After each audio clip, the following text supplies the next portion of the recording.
Let's think about decision making for a second. Have you ever thought of it as a skill you can actually practice? Like learning an instrument or a sport? It's not something we're just born with. It's something we build. And the most intense training ground for this absolutely crucial life skill? It happens during the teenage years. So, how does that whole process actually work? Let's break it down. I want you to think back for a minute. For real, what was it? Was it about your friends, about school, maybe about your future?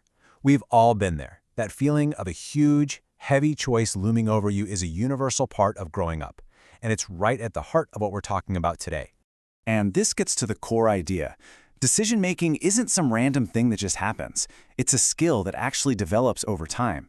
It kicks into high gear right when we're starting to get a handle on basic problem solving, and it really marks that big shift from being a kid who's told what to do to being a young adult who has to figure it out for themselves. Okay, so to really dig into this, we first have to get our terms straight. We tend to use the words choice, problem, and decision kind of interchangeably, right? But in psychology, they mean very different things. And trust me, that difference is key to understanding the whole process. First up is a choice. This is the simplest piece of the puzzle. It's literally just picking an option. Pizza or a burger for dinner. That's a choice. It's the final action you take from the options right there in front of you. A problem, on the other hand, is where everything starts. It's that feeling of, okay, I need a solution here, but I have no idea what it is yet. It's that situation where the path forward isn't obvious at all, and it's what triggers this whole shebang. And a decision, well, that's the bridge between the two. It's all the complex mental work, the judgment call about which solution is the best one to solve that problem. It's not just picking. It's about weighing things out to hit a specific goal. So, putting it all together, it flows like this. You start with a problem, you go through the mental process of making a decision, and you finally end by making a choice. See? It's a clear path from feeling uncertain to taking action. So how does this actually play out in a teen's life? Well, when we talk about teens making their own decisions, we're really talking about autonomy. But it turns out there are two very different ways to think about what that word actually means, and one is way more helpful than the other.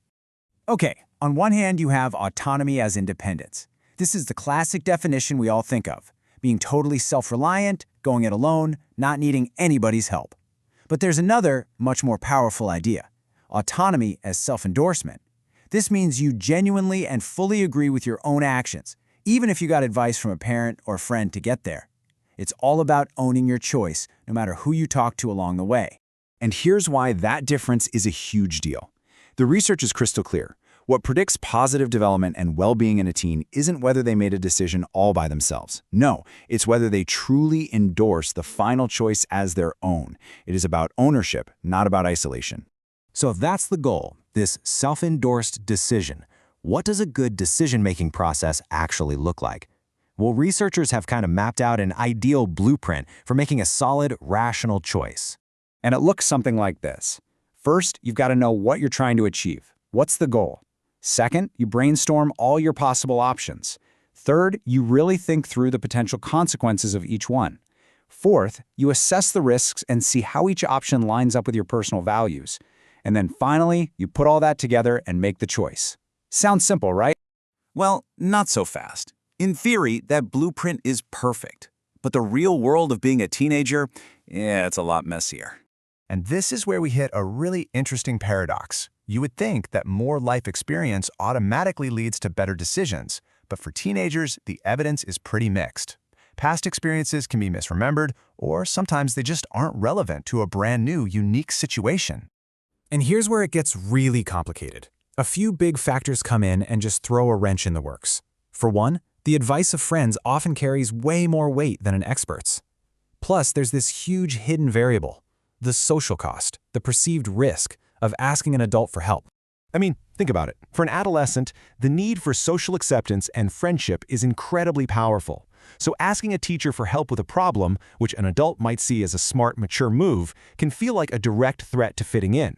It can make you look uncool or not smart in front of your peers, and that's a huge risk. So if that's the reality, if that's the minefield teens are navigating, how do we help? How can parents and educators create an environment where teens feel empowered to actually develop this skill and make better decisions for themselves? Well, one of the most important things we can do is talk about uncertainty. Almost no decision in life has a totally guaranteed outcome. The world is full of best guesses. Helping teens get comfortable with recognizing, naming, and then navigating that uncertainty is a massive first step.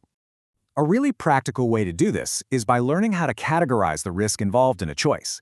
There's a simple but incredibly useful framework for this, and it uses just 4 distinct levels. Here they are. Level 1 is limited risk, think choosing an outfit. Level 2 is mild risk, like maybe skipping lunch to buy a video game. Level 3 is moderate risk with the potential for real long-term harm, like smoking. And then, Level 4 involves an almost certain outcome of personal injury or harm.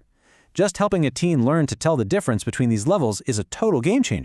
So the real takeaway here isn't to make decisions for teenagers, but to build what researchers call autonomy-supportive environments. These are spaces specifically designed to encourage that self-endorsed decision-making we were talking about earlier. So how do you actually do that? Well, first, you listen and ask questions to build a real connection. You focus on learning for its own sake, not just for the grade. You have to explicitly frame asking for help as a smart, mature strategy, not a weakness. And finally, you try to minimize situations that create intense social comparison, which just raises the social stakes of every single choice. Which leaves us with this final, really challenging question. To get good at any skill, you absolutely have to practice. And that means we have to find a way to give teens the space to make real choices with real, even if they're limited, consequences. It's this delicate, tough balance between guidance and freedom, and it's at the very heart of helping an adolescent become a capable, confident adult.